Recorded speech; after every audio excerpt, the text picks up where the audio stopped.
Sveiki, sveiki. Ačiū, kad stebit mano kanalą ir prenumeruojat, ačiū, kad spaudžiat patiktuką, ačiū, kad komentuojat ir kuo nudžiugins mūsų rytojus. Šiandien sitrauksim varnų kortas. Tie dailininkai tikrai su fantazija. Ko tik jie neprigalvoja, ko tik jie nepripaišo. Grynas grožis, grynas linksmas žaidimas. Tai va, šiandieną varnos. Ir taip.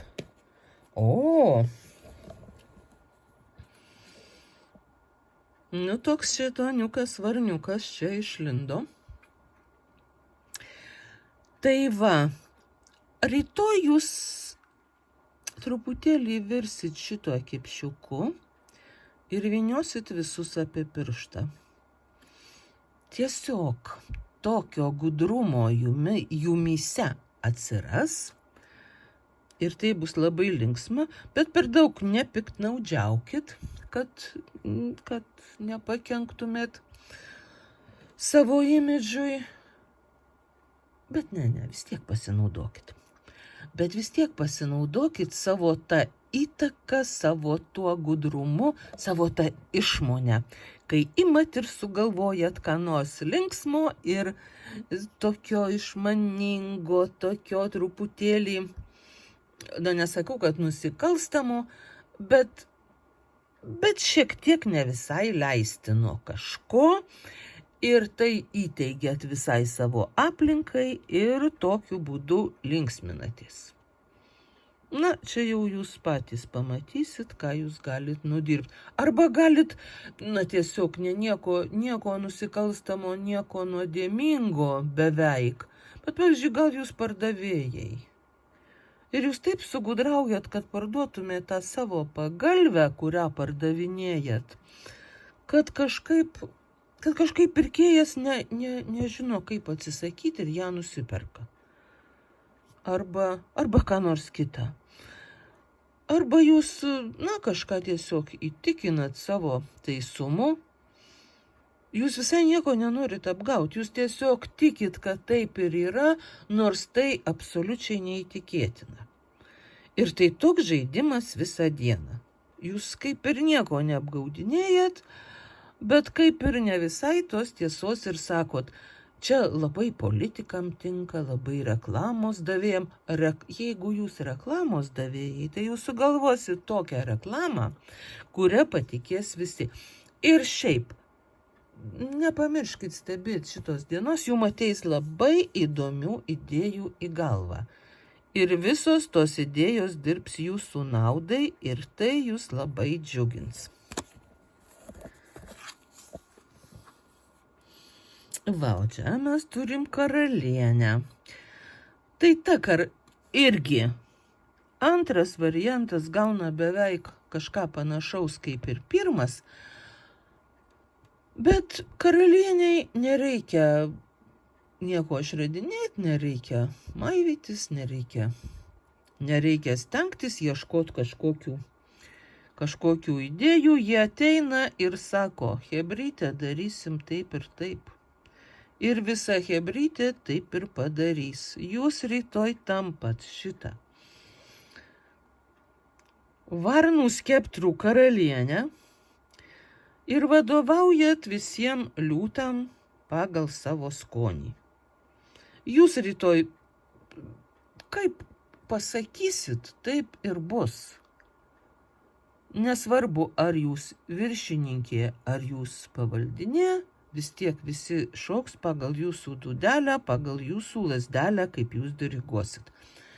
Nes jūs tam gausit ypatingos energijos, tokio ypatingo įkvėpimo, kai visi mato, kad jūs žinot, ką reikia daryti. Mes žinom, kad yra žmonių, kurie užeina į kambarį ir visi supranta, kad čia ateina žmogus, kuris žino, ką reikia daryti. Jau visi ir laukia, kad ateitų toksai ir pasakytų, ką reikia daryti, nes buvo kažkokia be išeities padėtis.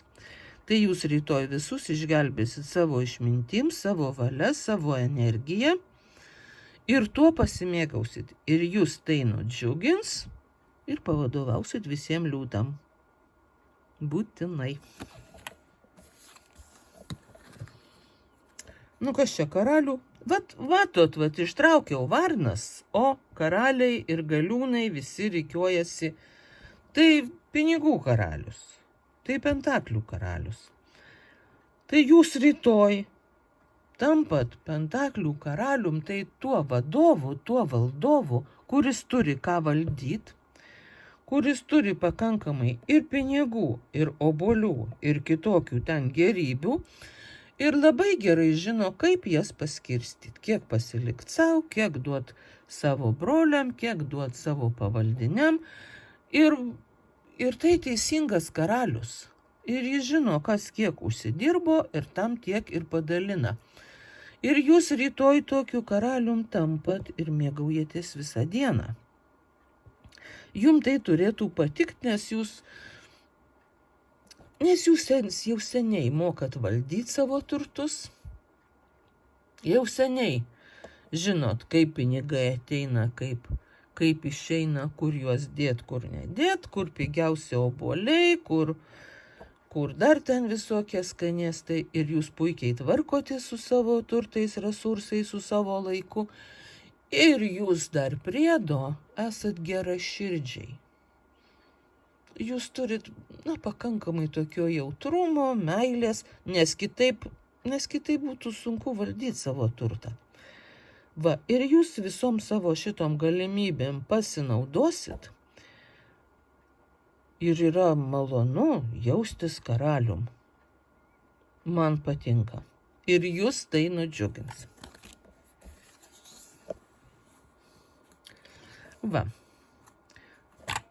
O šitas tūzas, tai tokios ypatingos galios ir ypatingos išminties tūzas ir tokio, sakyčiau, neeilinio proto ir išradingumo. Ir ne tik kad proto, bet ir mokėjimo naudot, valdyt ateinančią informaciją. Tai tokios ypatingos informacijos, kaip čia dabar tai pavadinti. Žodžiu, situacija, kai jūs turite ypatingos informacijos ir ypatingos išminties, ir jūs šitą išmintim, šituo kardeliu, nukapojat visus brūzgynus ir taip aiškiai išvalot visą erdvę aplinkui, kad viskas tampa aišku, skaidru ir nelieka jokių kliučių. Tai yra ypatinga jūsų proto ir jūsų išsilavinimo galia. Ir išsilavinimo, čia matyt prie išsilavinimo irgi galim pridėti tai, kad naudojimosi informacija tokia ypatinga galia. Kitas išgirdo ką nors, paskaitė ir pamiršo. O jūs iš kiekvienos žinios mokat gauti savo naudos, ir kitiem naudos, ir mokat taip tą informaciją surikiuot, kad pasiimat tik tai, ko jums reikia ir tuo pasinaudojat, o ko jums nereikia, pamirštat iš karto ir nekvaršinat savo galvos. Tai irgi labai gera korta, jums turėtų labai patikti šitą dieną, nes jums atneš kažkokių labai stipriai įdomių žinių ir labai naudingų sprendimų.